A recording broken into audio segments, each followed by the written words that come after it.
समय बड़ा तूफान प्रबल पर्वत झुक जाया करते हैं। अक्सर दुनिया के लोग समय में चक्कर खाया करते हैं, लेकिन कुछ ऐसे होते जो इतिहास करते हैं, इतिहास बनाया।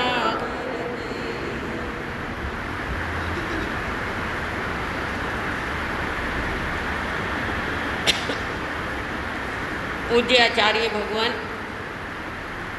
प्रवर्तक श्री जी गुरुदेव के मंगल आशीर्वाद से आपके क्षेत्र पश्चिम बिहार ऐसे जैन सभा के तत्वाधान में, जहां अंतग्रह दशांग सूत्र और कलश सूत्र की महान वाचना चल रही है, वहां सामाजिक विषयों समस्याओं को लेकर के कुछ ना कुछ नए विषय भी चल रहे हैं। उन नए विषयों में आप लोगों ने जहां कई विषय सुने, वहां आज सुन रहे हैं पुनरावृत्ति ना करती हुई सॉल्यूशन डे, सोल्यूशन डे, समाधान दिन। आज का दिन कौन सा है हमारे लिए? सॉल्यूशन डे, समाधान का दिन। पर्वाधिराज पर्यूषण महापर्व का आज 5वां दिन है। पर्वाधिराज पर्यूषण महापर्व के इस पावन मांगलिक शुभ अवसर पर आप अपने जीवन में एक समाधान दें, और वो समाधान कौन सा? पर्वाधिराज पर्यूषण पर्व से हमें क्या समाधान मिलता है और हमने जीवन में क्या समाधान देना है, क्योंकि समाधान के बिना जीवन नहीं चलता। और इस दुनिया की एक एक मौलिक विशेषता है, ध्यान दें, इस दुनिया में एक बड़ी मौलिक विशेषता है कि सारी चीज़ें एक स्थान पर नहीं होती, सब कुछ एक स्थान पर नहीं होता। मान लो प्यास लगी है तो पानी लिया, अब पानी केवल प्यास ही बुझा पाएगा, भूख नहीं मिटा पाएगा। अगर भूख लगी है तो रोटी केवल भूख मिटा पाएगी, प्यास को नहीं बुझा पाएगी। यानी एक जगह एक ही चीज़ मिलेगी, सर्वगुण संपन्नता किसी में भी यहाँ पर नहीं है। और ना होने से तो ये असमानता का भाव आता है, और वहाँ पर जहाँ असमानता का भाव आता है वहाँ असहिष्णुता का भाव पैदा होता है, और जहाँ असहिष्णुता आती है तो वहाँ मानवीय संबंधों के अंदर बिखराव और टकराव आ जाता है। समझ रहे ये तीनों बातें? जहाँ असमानता आती है वहाँ असहिष्णुता जागती है, जहाँ असहिष्णुता जागती है वहाँ मानवीय संबंधों में क्या आ जाते हैं?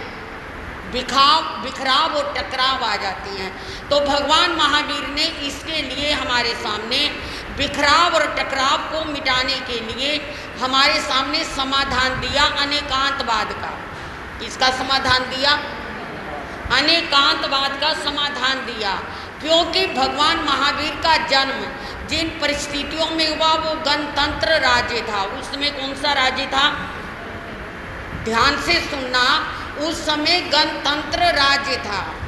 और गणतंत्र राज्य में क्या होता है? गणतंत्र राज्य ही धार्मिक अवस्था में अनेकांतवाद हो जाता है। अनेकांतवाद कि किसी तरह समाधान मिले, हरेक को समाधान मिले। और इसके 3 पहलू हैं, गणतंत्र राज्य के कहो, अनेकांतवाद के कहो, लोकतंत्र के कहो। गणतंत्र ही आज का क्या है? गणतंत्र को ही आज क्या कहा जाता है? लोकतंत्र कहा जाता है, प्रजातंत्र कहा जाता है। एक होता है कुल तंत्र, जिसमें कई सारे कुल मिल जाएं और उसका कुल अधिपति मिले और वो जैसा चाहे वैसा करे। एक होता है राजतंत्र, अब तो बहुत कम रहेगा, पहले तो राजे रजवाड़ों का बहुत ज़्यादा, जो राजा ने कह दिया वही हो गया, वो हो गया राजतंत्र।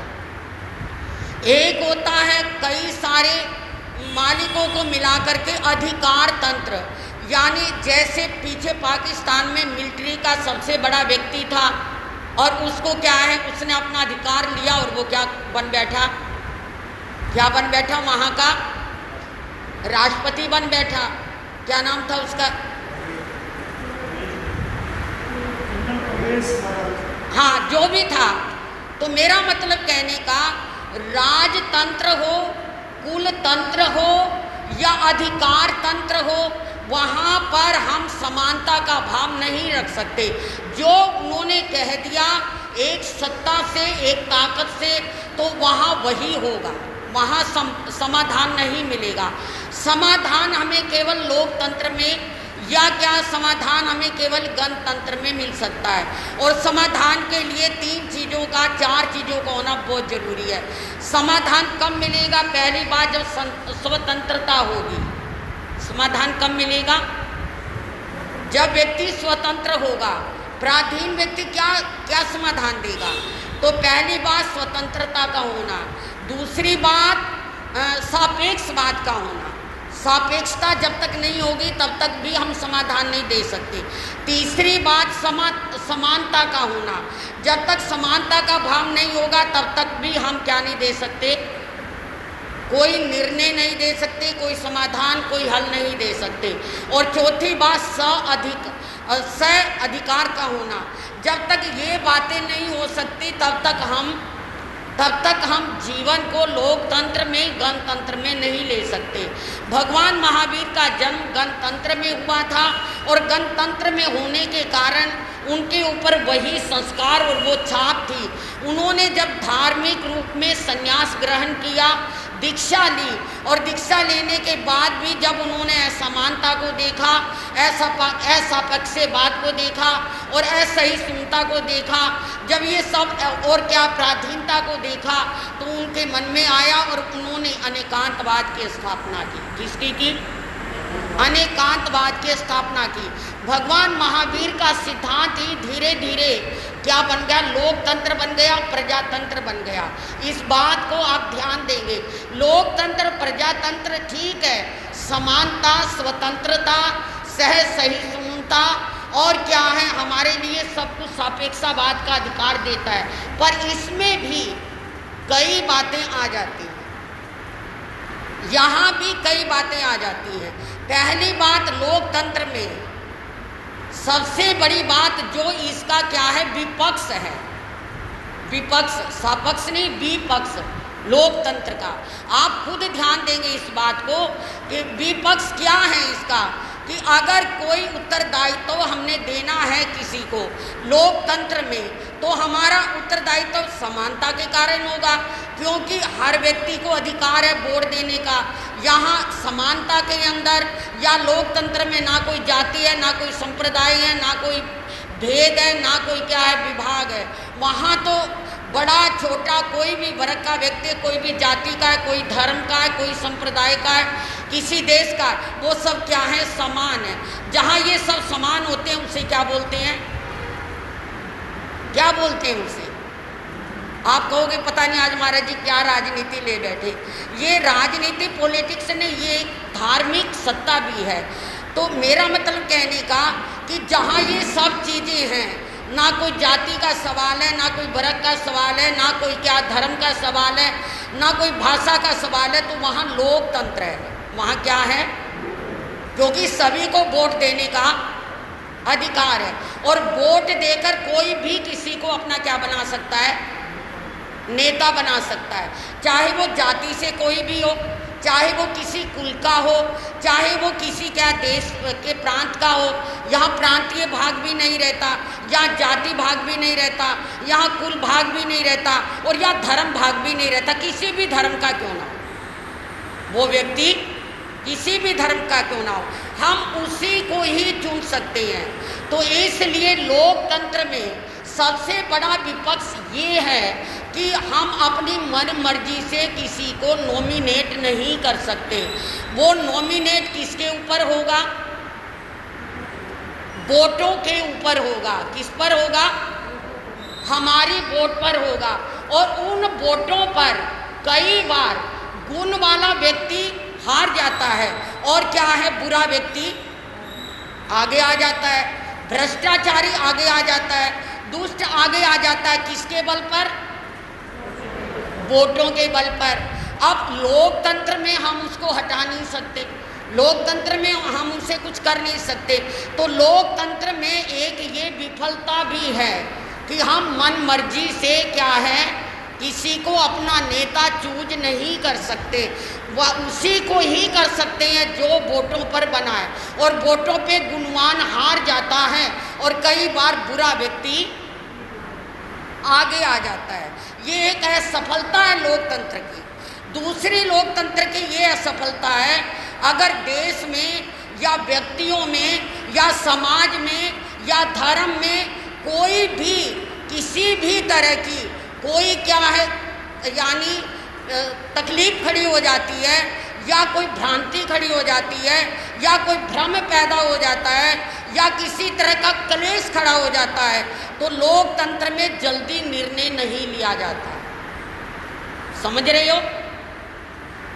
मेरे ख्याल जो थोड़ा राजनीति में भाग लेते होंगे या जिन्होंने पढ़ा होगा वो समझ जाएंगे।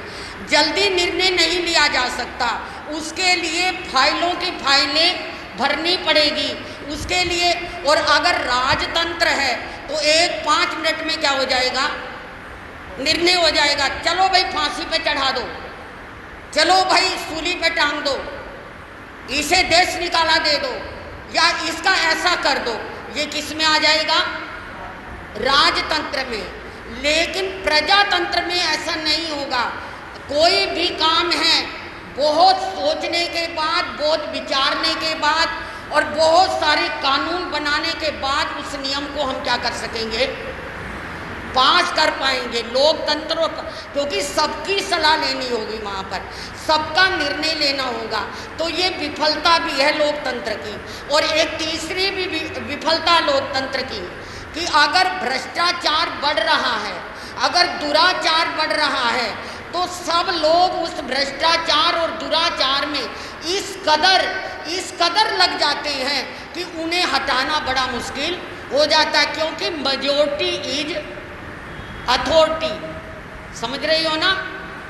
Majority is authority. मेजॉरिटी जब खड़ी हो जाती है तो उस मेजॉरिटी में हर चीज क्या हो जाती है, न्याय भी, नीति भी, सब कुछ एक तरफ हो जाती है। तो कोई समाधान हमें नहीं मिल पाता।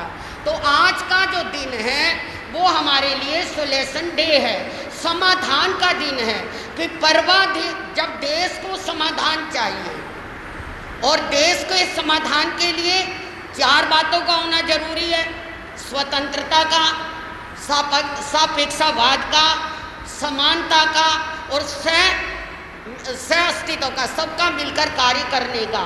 और अगर इनमें समानता आ जाती है तो फिर जाति भेद भी खड़ा हो जाता है, धर्म भेद भी खड़ा हो जाता है, कुल भेद भी खड़ा हो जाता है, और व्यक्ति कोई समाधान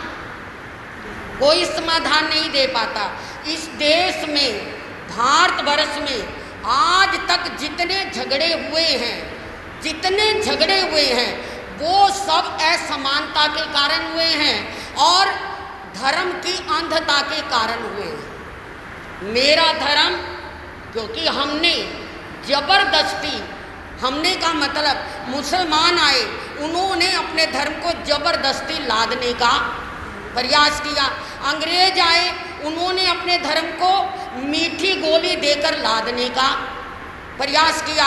एक हिंदू धर्म है जो सापेक्षवाद है, जहाँ समानता है, कभी इसने किसी को पराधीन बनाकर धर्म को लादने का, चाहे वो जैन धर्म है, चाहे वो क्या है, हिंदू धर्म है, सनातन धर्म है, वहाँ कहीं कोई जबरदस्ती नहीं रही। तो आज हमने पर्वाधिराज पर्युषण पर्व पर ये देखना है कि हमारे पर्वाधिराज पर्युषण पर्व हमें ये समाधान देते हैं कि हम सब समान हैं।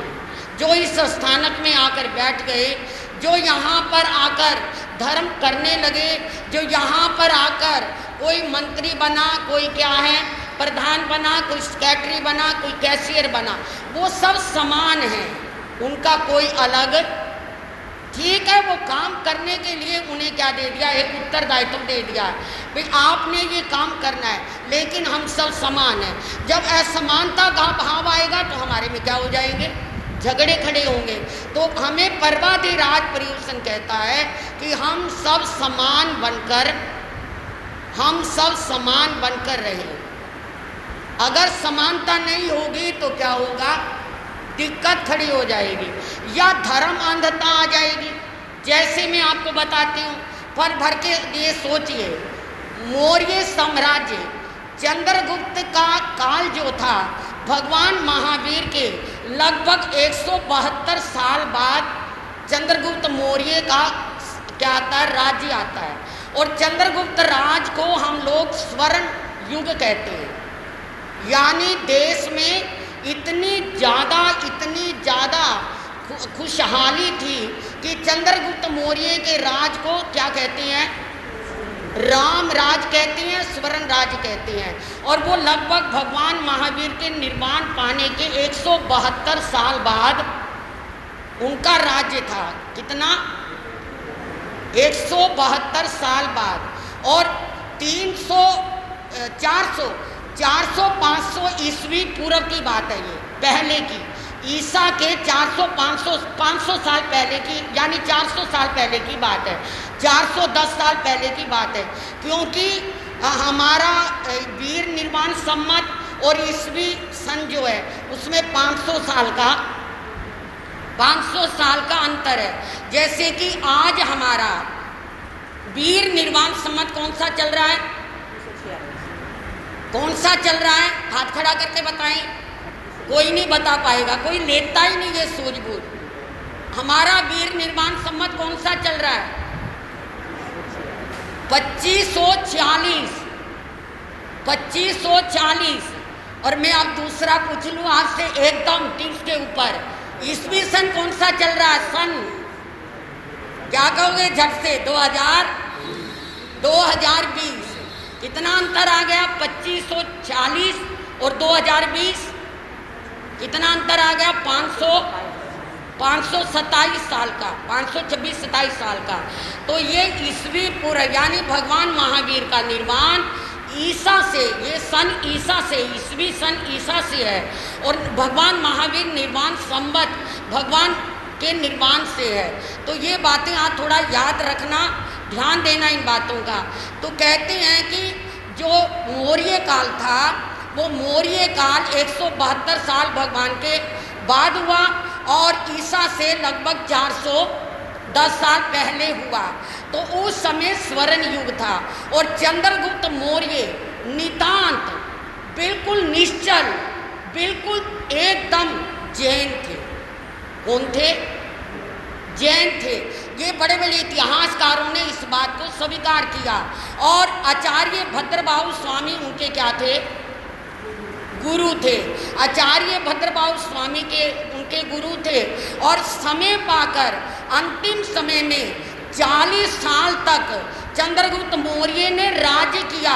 और उसके बाद उन्होंने आचार्य भद्रबाहु स्वामी के पास दीक्षा ग्रहण की, क्योंकि आचार्य भद्रबाहु स्वामी ने उनके 16 सपनों का फल बताया और ये भी बताया कि अभी 12 साल का दुष्काल पड़ने वाला है और मैं दक्षिण की ओर जा रहा हूँ। तो दक्षिण की ओर भगवान भद्रबाहु स्वामी गए। और जिस समय भगवान भद्रबाहु स्वामी दक्षिण की ओर गए, उन्हीं दिनों साथ में कौन चले गए, चंद्रगुप्त मौर्य दीक्षा लेकर चले गए। और आज भी इस बात की साक्षी है, सरवन बेल गोला पर चंद्रगिरी गुफा, जहाँ चंद्रगुप्त मौर्य ने क्या किया, संथारा करके, तपस्या करके साधना की। भद्रबाहु स्वामी गुफा, जहाँ आचार्य भद्रबाहु स्वामी ने साधना की। आज ये हमारे सामने साक्ष्य हैं, प्रैक्टिकल है। हम लोग जैन होकर भी इन बातों को ना जान रहे हैं, ना समझ रहे हैं। ना हमें पता कि मौर्य काल पक्का जैन काल था और मौर्य काल लगभग 200 साल तक भारत में चला। 200 साल तक पहले, सबसे पहले चंद्रगुप्त मौर्य जैन थे। चंद्रगुप्त मौर्य का पुत्र हुआ कौन हुआ, बिंदुसार, बिल्कुल ठीक, हार साहस। बिंदुसार भी कट्टर जैन था। बिंदुसार नाम क्यों पड़ा बिंदुसार का? बिंदुसार नाम क्यों पड़ा? कहते हैं कि चाणक्य थोड़ा थोड़ा जहर देता था। मतलब बिंदुसार अभी जन्म नहीं हुआ था, तो एक बिंदु गर्भ में उसके अंदर चला गया था, और चला जाने से जो राजमहिषी थी वो जहर, उसके अंदर जहर फैल गया। तो चाणक्य ने उस समय दुनिया का सबसे पहला ऑपरेशन था, जब चाणक्य ने पेट को चीर करके बिंदुसार को बाहर निकाल लिया था, पर तब भी एक बिंदु जहर का उसके सिर पे चला गया था, इसलिए उसका नाम क्या रख दिया?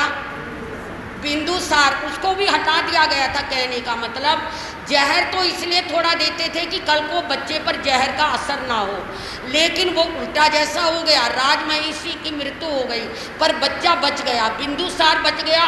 बिंदुसार ने और चंद्रगुप्त ने इतना राज्य बढ़ाया, जो यूनानी थे यानी इस भारत में जो सिकंदर आया था और जिसने पंजाब को अपना जीत लिया था, वो सारा एरिया, मगध का एरिया, नंद वंश को मिटाकर चंद्रगुप्त मौर्य ने चाणक्य की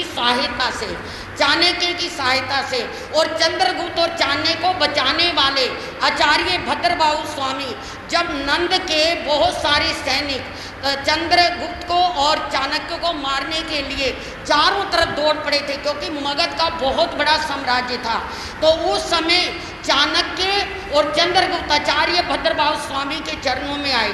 आचार्य भद्रबाहु स्वामी ने संघ से क्या कहा कि समय आएगा, मौर्य राज्य आएगा, हमने इनको बचाना है, और मौर्य राज्य आने पर जैन धर्म का प्रचार प्रसार होगा।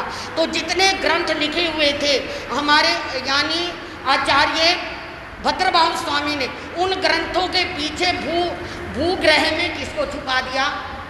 चंद्रगुप्त को।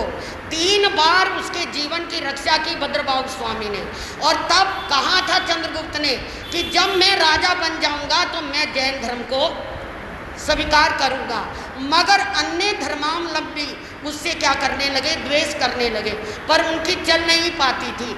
ऐसा भी बहुत सारे उदाहरण हैं, समय की कमी के कारण मैं नहीं बता पाऊंगी आपको कि उन्होंने कैसे कैसे धर्मावलंबी ब्राह्मणों को शांत किया। भद्रबाहु स्वामी ने क्या लिखा? एक शिव स्तुति लिख करके, शिव स्तुति में भी उन्होंने भगवान ऋषभदेव की स्तुति लिखी, और शिव और भगवान को एक मानकर उन्होंने ब्राह्मणों को दिखाया कि कोई अंतर नहीं। अब चंद्रगुप्त तक जैन धर्म चला, बिंदुसार तक धर्म चला। अब बिंदुसार के बाद क्या होता है? अशोक आता है। अशोक की पत्नी, अशोक की माता, अशोक का पूरा परिवार धर्मावलंबी था, लेकिन कलिंग की जीतने के बाद कलिंग में कितने लोगों को मारा अशोक ने? 2.5 लाख लोगों को मारने से अस्त व्यस्त हो गया। उस समय आकर के किसने? बौद्ध भिक्षु ने उसको जगाया, तो अशोक ने क्या कर लिया? बौद्ध धर्म स्वीकार कर लिया। चंद्रगुप्त मौर्य जैन थे, बिंदुसार जैन थे, लेकिन अशोक ने कलिंग के युद्ध के बाद कौन सा धर्म स्वीकार किया? बौद्ध धर्म। पर ऐसा नहीं था कि उनकी पत्नी, उनकी माता या उनके कबीले वाले भी बौद्ध बने हो, ऐसा कुछ नहीं था। लेकिन अशोक ने बौद्ध धर्म के प्रचार प्रसार के लिए 100 करोड़ रुपया लगा दिया था, 100 करोड़ रुपया। और तब तक जब तक 90 करोड़ रुपया बौद्ध धर्म के प्रचार प्रसार के लिए लग गया था, 90 करोड़ रुपया, और केवल 10 करोड़ रुपया बाकी था, तब तक अशोक का बेटा कुणाल जो आंखों से विहीन था, और उसका बेटा आगे हुआ संप्रति, राजा संप्रति को तो जैनियों ने कभी नहीं भूलना चाहिए। संप्रति राजा कट्टर जैन हुआ, आचार्य महागिरी स्वस्तिगिरी के प्रेरणा से, और वो कट्टर जैन होकर उसने 10 करोड़ रुपया नहीं जाने दिया अशोक से, क्योंकि सारी सत्ता तब तक संप्रति के हाथों में यानी अशोक के पोते के हाथ में आ चुकी थी। तो कहने का मतलब चंद्रगुप्त जैन था, बिंदुसार जैन था, अशोक थोड़ा बौद्ध हुआ, अशोक का जो बेटा कुणाल वो जैन था, और कुणाल के बाद कौन? राजा संप्रति। आज उड़ीसा में, आज दक्षिण में, आज क्या उधर जितनी भी गुफाएं हैं, जितने तीर्थ हैं, जितने मंदिर हैं, वो सब किसकी देन है? राजा संप्रति की देन है। अमर शरण में संप्रति आया। आप पंच परमेष्टि में पढ़ते हो ना, अमर शरण में संप्रति आया, कर्मों के दुख से घबराया, शीघ्र करो उद्धार परमेष्टि, जय हो जय जयकार परमेष्टि। ये वही संप्रति है, राजा संप्रति। कट्टर जैन हुआ, संप्रति के बाद 3 राजा जैन हुए, और उसके बाद उनका जो तीसरा राजा था संप्रति के बाद, उसका सेनापति पुष्पमित्र हुआ। पुष्पमित्र कट्टर ब्राह्मण था और कट्टर सनातन था। उसने एक दिन समय पा करके किसके संप्रति राजा के पोते को मार डाला और स्वयं क्या बन गया? ये अधिकार तंत्र है, ये अधिकार तंत्र है।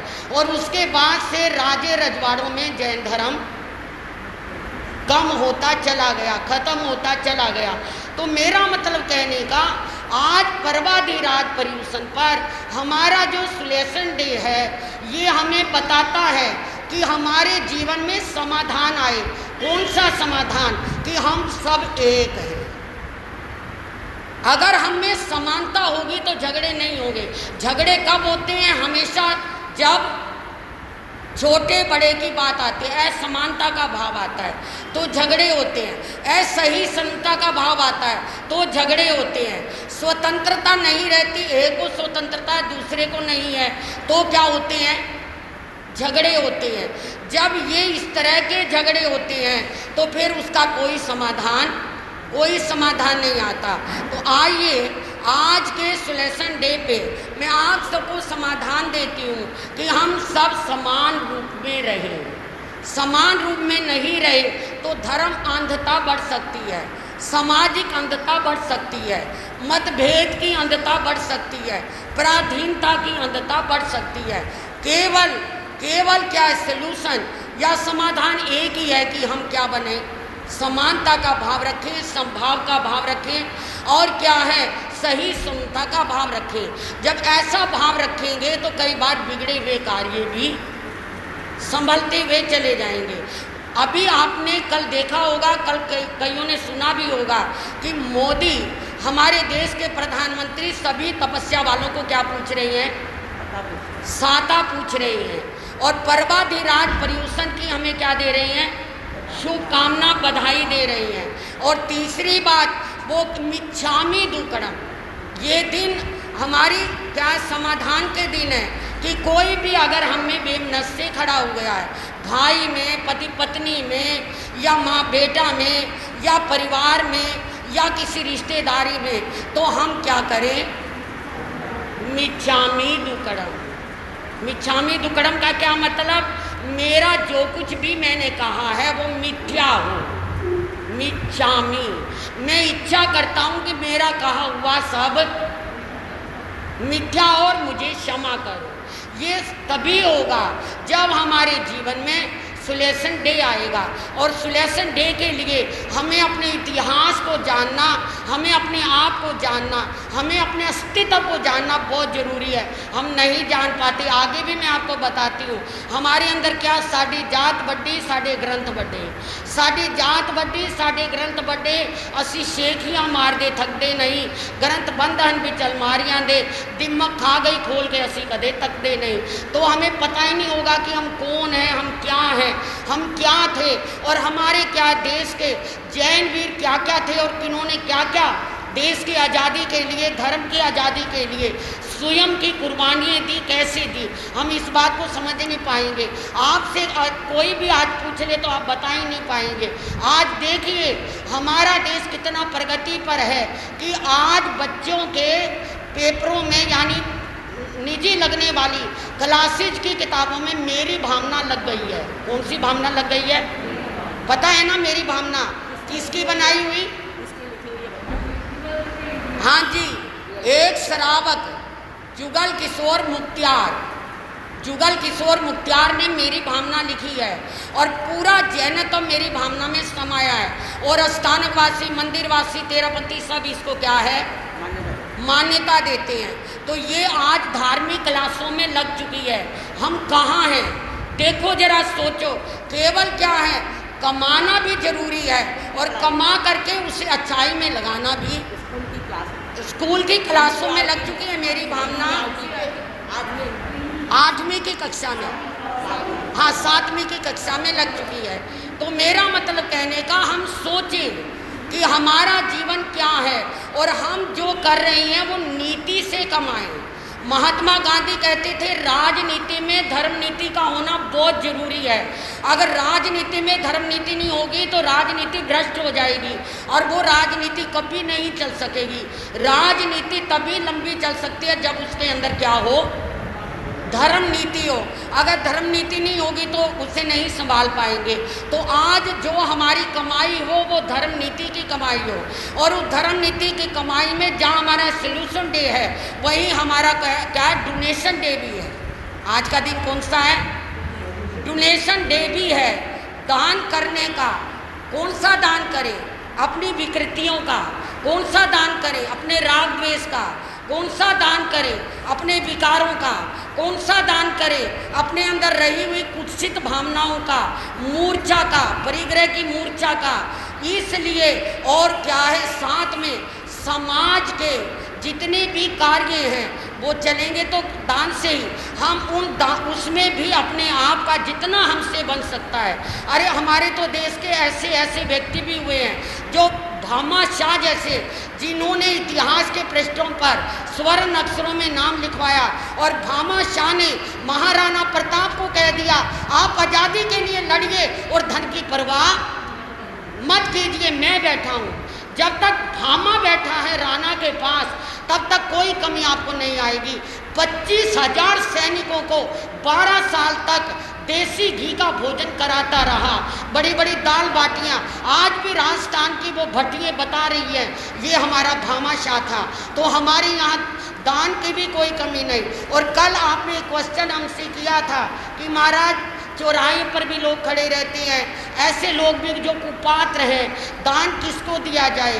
पर मुझे तो याद आता है हमारे तीर्थंकर वर्षी दान देते थे और उनका दान कितना होता था रोज का? 1 अरब 35 1 करोड़ 8 लाख रोज का, और साल का 1 अरब 35 करोड़। 1 करोड़ 8 लाख सुनैया का दान रोज का देते थे। 1 अरब 35 करोड़ मैंने पढ़ा है। 3 अरब 35 करोड़ भी हो सकता, चलो जो भी है, पर 1 करोड़ 8 लाख का दान रोज होता था। और उसमें बड़े बड़े राजा भी लेने आते थे, बड़े बड़े साहूकार भी लेने आते थे। और भगवान नहीं देखते थे, कोई भी तीर्थंकर जो वर्षी दान देता है वो ये नहीं देखता था कौन आ रहा, बस उन्होंने तो इधर आया इधर, इधर आया इधर, इधर आया इधर, ऐसे देते चले जाते थे। और लेने वाले का अपना क्या होता था?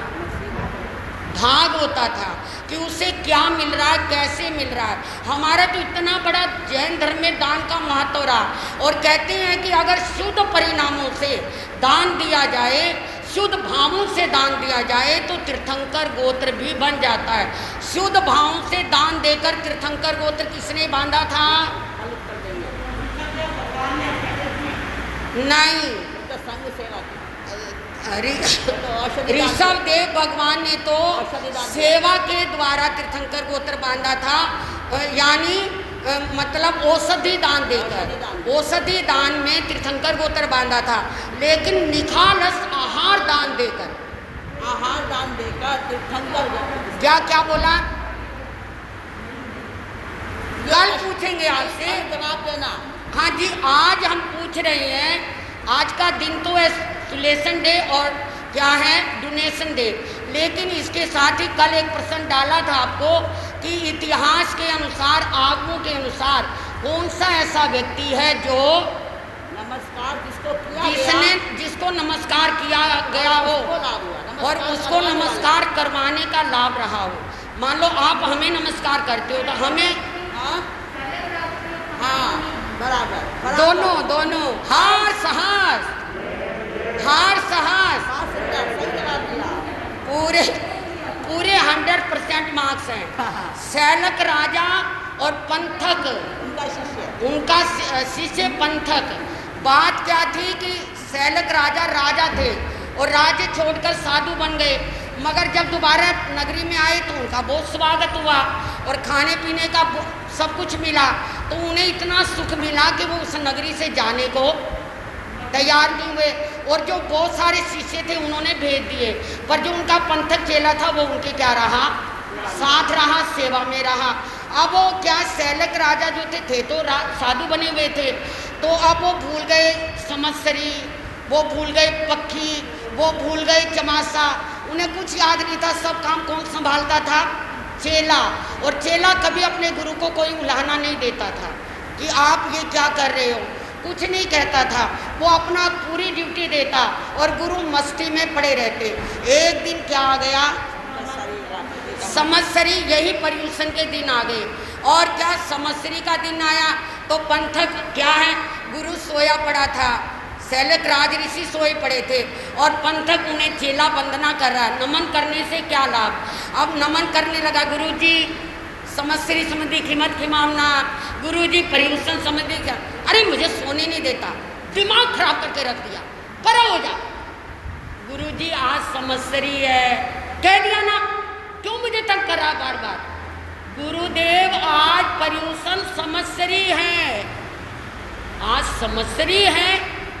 एकदम दिमाग में आया संवत्सरी, ओ मैं कहाँ पड़ा हूँ मूर्छा में, मुझे तो कोई ज्ञान ही नहीं, ये क्या हो गया। एकदम उठा, पंथक मुझे माफ करो, चलो। इतना जागृत हुआ, इतना जागृत हुआ, बंधन लेने से, बंधन कर रहा था ना पंथक, इतना जागृत हुआ कि क्या हो गया, केवल ज्ञान हो गया, करनी कर। समझ रहे हो। अब आज के क्वेश्चनों में प्रश्न डालेंगे आप, उदिता जी, उषा जी महाराज, कोई भी प्रश्न डालेंगे और आप भी डाल सकते हैं, ऑडियंस भी डाल सकते हैं।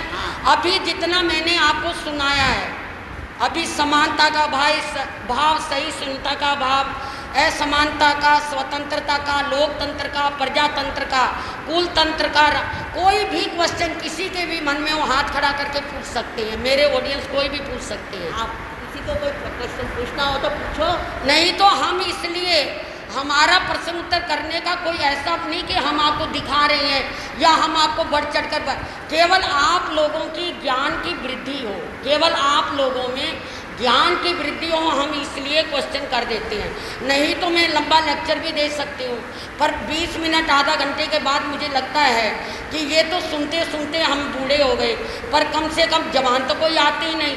स्कूलों की भी छुट्टी है, ऑफिसों की भी छुट्टी है, पर फिर भी नहीं कोई आ पाते। लेकिन चलो आप लोगों की तो ज्ञान वृद्धि हो, सैलक राज ऋषि की तरह। आप में तो कोई क्या है जी, आत्मा का कल्याण करे, आप में तो कोई राग द्वेष कम करे, आप में तो कोई पर्यूषण में जागे, आपके मन में तो कभी सर्ववृत्ति लेने की भावना आए, आपके मन में तो कभी, जब कोई एक एक दो दो बच्चे हैं, ना बच्चों को दीक्षा दोगे, ना खुद दीक्षा लोगे इस उम्र में आकर के, ना बच्चों को देंगे, ना जवान दीक्षा लेंगे, तो ये धर्म कैसे चलेगा, बताओ ना, जवाब दो, ये धर्म कैसे चलेगा। ना बहनें लेंगी, ना बेटियों को लेने देगी, कुछ नहीं पढ़ा, वो देखो छोड़ के चला गया, कुछ नहीं पढ़ा, अरे वो देखो वो ये हो गया, कैसे आपका धर्म चलेगा। स्थानकवासी धर्म तो आज तक चाहे राजाओं को जगाया है, चाहे किसी व्यक्तियों को जगाया है, आज तक जितना भी स्थानकवासी धर्म चला है वो केवल साधु साधुओं पे चला है। कश्मीर से कन्याकुमारी तक पैदल चल चल कर, भूखे रह रह कर उन्होंने ग्रंथ लिखे, लोगों को बताए। और अब भ्रंश काल में तो ऐसा काल था, आचार्यों ने केवल पानी पी पी कर रात दिन ग्रंथ लिखे और समाज को जागृत किया। ये धर्म तो साधु समाज पर टिका हुआ है, अगर साधु नहीं बनाओगे तो धर्म कहाँ से चलेगा, बताओ तो सही। और फिर कहोगे हमारे तो बच्चे नहीं आते, जवानों को लगन नहीं लगती, अरे लगन कैसे लगेगी जब आप लोग उन पर लगन नहीं लगा पाओगे, संस्कार नहीं दे पाओगे। बचपन कौन से स्कूलों में बीत जाता है, पब्लिक स्कूलों में या कॉन्वेंट स्कूलों में। जवानी में कमाई धंधों की तरफ मुड़ जाते, कोई इंजीनियर, कोई डॉक्टर बनने, कोई IAS बनने, कोई लॉ करने, और बुढ़ापे में फिक्र किसकी हो जाती है, हमारे बच्चे जवान हो गए, शादी करनी, विवाह करनी, काम पे लगाना, तो आप धर्म कब करोगे? मुझे अब जवाब तो दे दो। आपके धर्म करने का समय कैसे आएगा? आपका ये लोग की समस्याओं से भरा पड़ा है, ये लोग की समस्याओं से भरा पड़ा है। आज ये कमी है, आज ये होना है, आज नया घर बनाना है, आज बच्चों की शादी करनी है, आज ये बनाना है, आज वो करना है। इस लोक में दुनिया भर के आपके पास क्या है? संशय भरे पड़े। तो परलोक सुधारने की तो आपके मन में बात ही नहीं आएगी।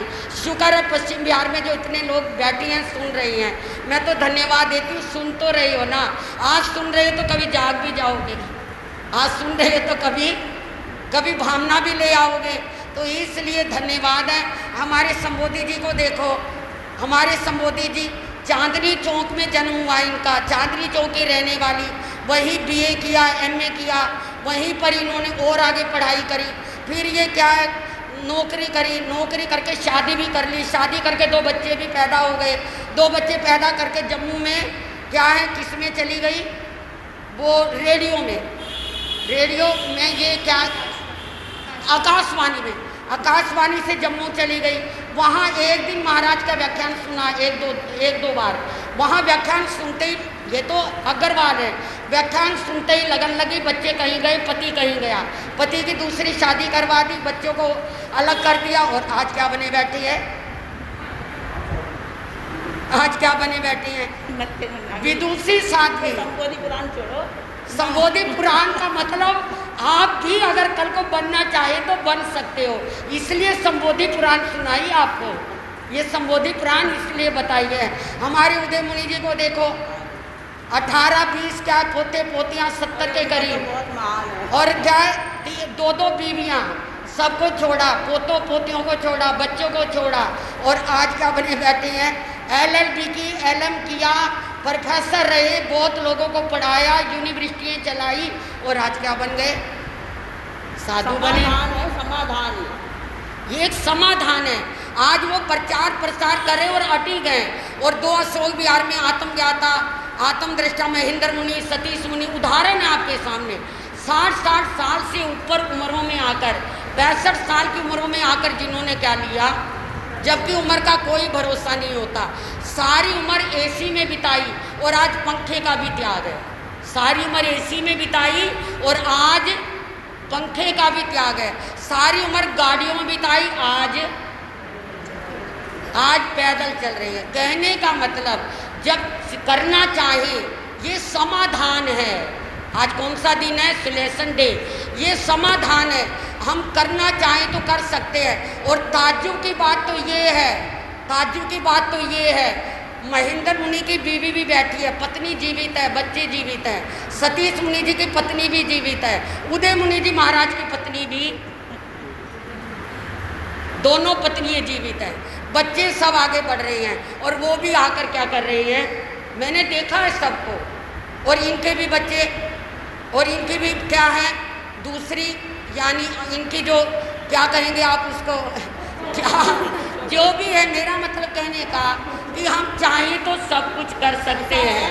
आप लचना मत कि महाराज साहब हमको साधु बनने के लिए कह रहे हैं, ऐसा नहीं, शिक्षा लेने के लिए कह रहे हैं। ये एक समाधान है। बोलिए भगवान महावीर स्वामी। चतारी मंगलम, अरियंता मंगलम, सिद्धा मंगलम, साहु मंगलम, केवली पणतो धम्म मंगलम। चतारी लुगुत्मा, अरियंता लुगुत्मा, सिद्धा लुगुत्मा, साहू लुगुत्मा, केवली पणतो धम्मो लुगुत्मो। चतारी शरणम पवज्जामि, अरियंते शरणम पवज्जामि, सिद्धे शरणम पवज्जामि, साहू शरणम पवज्जामि, केवली पणतम धम्मम शरणम पवज्जामि। ये 4 शरणें दुख करने मंगल करने, और न शरणा कोई जो भव प्राणी आदरे, अक्षय अजर अमर पद होए। आज का नियम, हाँ जी, आज का नियम, आज का नियम है कि आप जो भी खाओ उसमें से आधी रोटी बिना सब्जी के, बिना अचार के रूखी खानी है, ताकि रूखी रोटी का स्वाद भी आपके अंदर जाए कि कैसा होता है रूखी रोटी। और आज के प्रतिख्यान आपके क्षेत्र पश्चिम बिहार में, धन्यवाद है अशोक भाई, अभिनंदन भाई, और इनकी धर्मपत्नी, आज पचोला है व्रतों का, और हमारी बहन कृष्णा जी लंबे कासन और आज पचोला हैं आइंबिल का। हमारे स्वदेश भूषण उनकी धर्मपत्नी तेला व्रतों का पारना किया, फिर इनकी तपस्या शुरू हो जाती है। कल दोपहर में एक पति पत्नी और आए थे, उनका भी क्या है कल चोला था, चोले व्रत का प्रतिख्यान। और भी कई भाई हैं जो बता नहीं रहे, मैं भी नहीं उनका बता रही, तो ऐसे प्रतिख्यान है। इकासन वालों को इकासन का, आइंबिल वालों को आइंबिल का, व्रत वालों को, और हमारी उपलब्धि भी इकासन कर रही है, इसका भी 5वां इकासन है। सबको प्रतिख्यान गुरु साक्षी से, आचार्य भगवान की आज्ञा से, अरिहंत सिद्ध उपाध्याय आचार्यों की आज्ञा से, प्रवर्तक श्री जी की आज्ञा से आपको बहुत सरे धन्यवाद, शुभ मंगल कामना। मेरा काम खत्म हुआ। आइए महामंत्री जी, और आज का क्वेश्चन मैंने डाल दिया, आज का क्वेश्चन डाल दिया है। हाँ, क्वेश्चन है कि किसने दान देकर तीर्थंकर गोत्र बांधा? तीर्थंकर गोत्र किसने बांधा? दान देकर तीर्थंकर गोत्र किसने बांधा? बिल्कुल बिल्कुल कविता जी, चुप रहा करो, तुम तो हमारे सारे भेद खोल देती हो। हमें सुना नहीं, हमने आवाज उस समय सुननी थी। आओ जी महामंत्री जी, सुनाओ जी। भगवान महावीर स्वामी जी, हमारे नन्हे बच्चे, महावीर स्वामी जी, हमारे नन्हे बच्चे महामंत्री जी बने हुए हैं भाई, आपके बच्चे, हौसला देकर इनको आगे बढ़ाओ जी। परम श्रद्धेय परम पूज्य